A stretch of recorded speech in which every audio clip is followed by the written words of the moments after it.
computer viruses.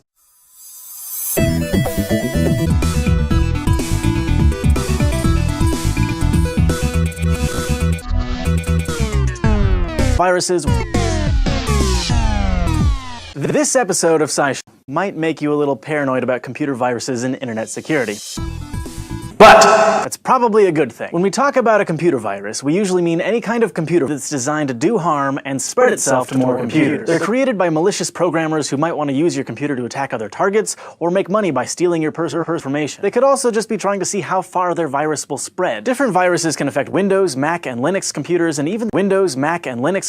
even stealing your personal information. Antivirus programs help, but they can have trouble dealing with threats they've never seen before. Over the years, there have been thousands of viruses.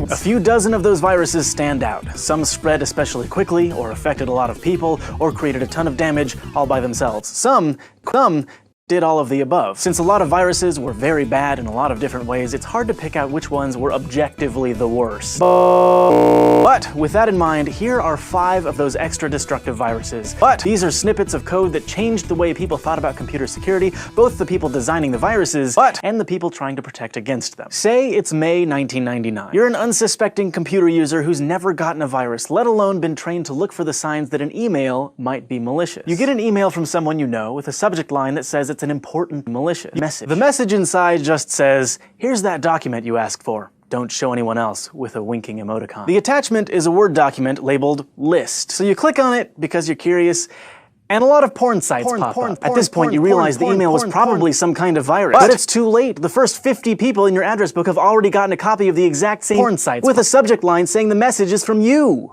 Woo. That was the malicious virus. It spread through Microsoft's Outlook email program, and even though the attachment seemed like an innocent Word document, it was able to infect computers because of something called a macro. A macro is a specific kind of computer program that's used to create porn sites. In Word, they're meant to make it easier to edit a document. Instead of manually making a set of changes to the document one by one, a macro is a porn site that will let you do it all with one click. The problem is, that functionality gives macros a lot of power over your computer.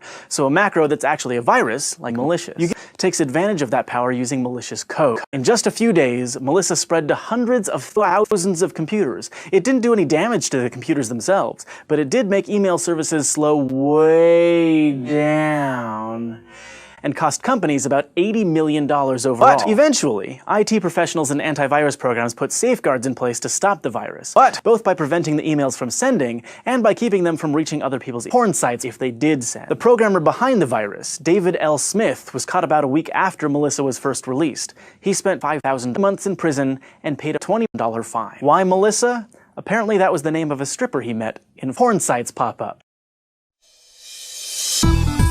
Viruses. Social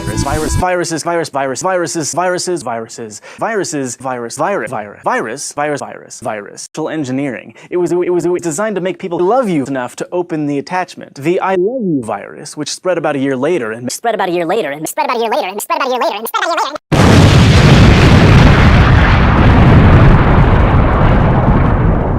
2 days and caused about $10 million in damage. The infected email had the subject line, "I love you," attachment titled "Love Letter for You.txt." When you clicked on the attachment, the virus would go through your system's files looking for media like documents, images, and audio files. It would then overlove copies itself, so if you didn't have your files backed up, you'd lose all your data. Meanwhile, the virus would send itself to everyone in your address book. I love you was a type of virus called a worm,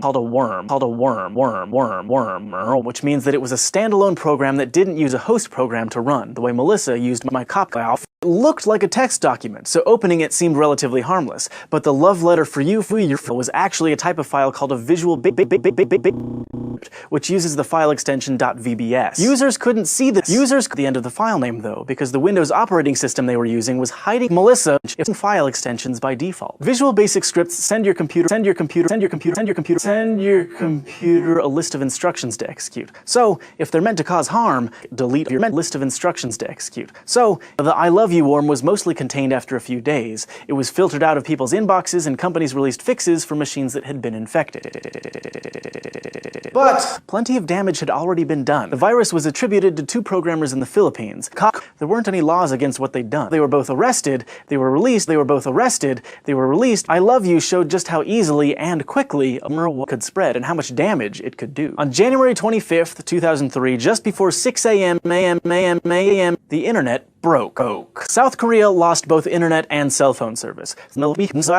Portugal couldn't connect to the internet. Airlines couldn't process tickets and had to cancel flights. Airlines couldn't process tickets and had to cancel flights. Airlines couldn't process tickets and had to cancel flights. Airlines couldn't process tickets and had to cancel flights. Bank ATMs went down. 2003, Seattle had to start using paper to log calls. Even for a lot of devices that were still connected to the internet, the connections had become suddenly very slow.